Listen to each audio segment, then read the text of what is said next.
রহমাতুল্লাহ।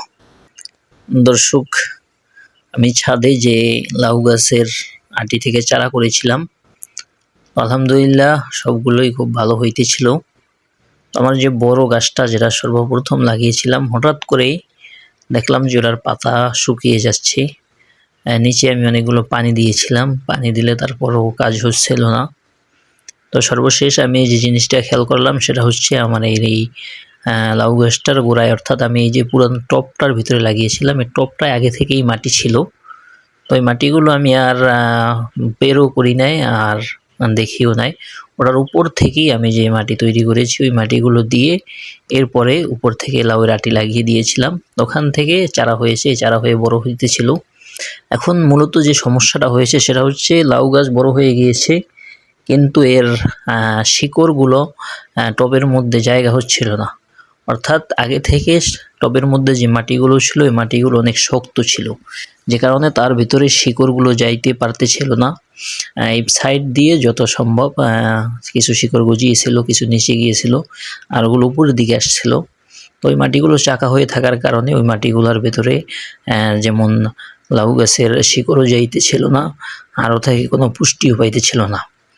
এবং আমি যে মাটিগুলো উপর থেকে দিয়ে দিতাম ওই মাটিগুলো বা পানিগুলো দিতাম, ওই পানিগুলো গড়াইয়া সাইড দিয়ে পড়ে যেত, ওখানে ধরে রাখতো না। ওই মাটিটা এত শক্ত যে ওটার উপর থেকে গড়াইয়া পানিগুলা পড়ে যেত। তো এই জন্য মূলত লাউ গাছটা দিন দিন শুকিয়ে যাচ্ছিল।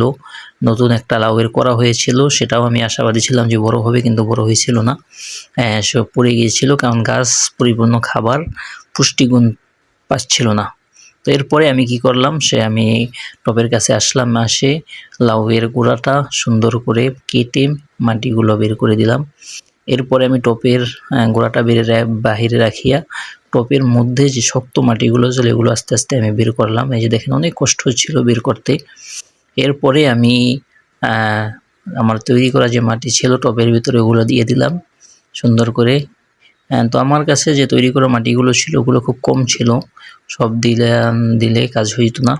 তো এই জন্য আমি কিছু আগের যে শক্ত মাটি ছিল ওগুলো গুঁড়ো করে টবের মধ্যে দিলাম, এবং আমার তৈরি করা কিছু মাটি দিলাম। সব কিছু দিয়ে এরপরে আমি মূলত লাউয়ের চারাটা সেখানে বসিয়ে দিলাম ভালো করে, একেবারে সাইড থেকে শিকড়গুলো কেটে মূল শিকড়গুলো রেখে শাখা প্রশাখা যেগুলো ছিল এগুলো কেটে দিলাম, যাতে করে আবার নতুনভাবে শিকড় গজিয়ে খুব সুন্দর করে মাটির মধ্যে অঙ্কুরিত হতে পারে এবং লাউ গাছটায় পরিপূর্ণ পানি খাবার পেতে পারে এবং পুষ্টিগুণ সমৃদ্ধ হতে পারে। তো এই জন্য আমি মূলত এই কাজটা করলাম। এরপরে মাটি দিয়ে ঢেকে দিলাম খুব সুন্দর করে। দেখেন, আগে আমি যখন বুঝছি যে লাউটা গাছটা শিকড় গজাতে পারছিল না, সেখানে মাটি দিয়ে উঁচু করে দিয়েছিলাম, কিন্তু এখন আর সেটা দিই না। এর কারণ হচ্ছে আমি এখন বুঝতে পেরেছি যে আসলে এখন পরিপূর্ণ শিকড় গজাতে পারবে। এরপর আমার গাছটা পরিপূর্ণ হয়ে গিয়েছে।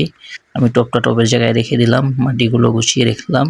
এখন এই টবের মধ্যে আমি আবার সুন্দর করে পানি দিয়ে ভিজিয়ে দিচ্ছি, যাতে করে লাউ গাছটা দ্রুত হতে পারে আর পুষ্টিগুণ খাবার পেতে পারে। আর আমার অন্য যে লাউ গাছগুলো আছে ওগুলো আমি বাড়িতে গিয়েছিলাম, বাড়ি থেকে এসে দেখলাম যে গোড়াগুলো পচন ধরেছে। তো ওগুলোরও আমি একটা ব্যবস্থা করেছি। তো ওগুলো 80% বাঁচাতে পারবো না এমন আমার নিজেরই একটা ধারণা হয়ে গিয়েছে।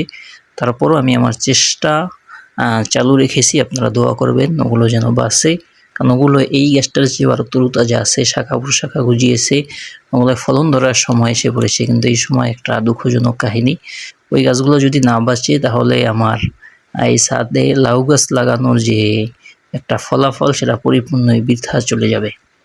তারপরও আমি চেষ্টা করতেছি, বাকিটা আল্লাহ তাআলার রহমত।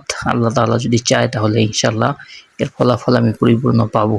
তো এই গাছগুলো আমি কলম আকারে করেছি, যখন গোড়াটা পচে গেছে গোড়া কেটে কলমের মতো করে আবার লাগিয়ে দিয়েছি, যাতে করে গোড়া থেকে শিকড় গজিয়ে আবার সুন্দরভাবে হতে পারে।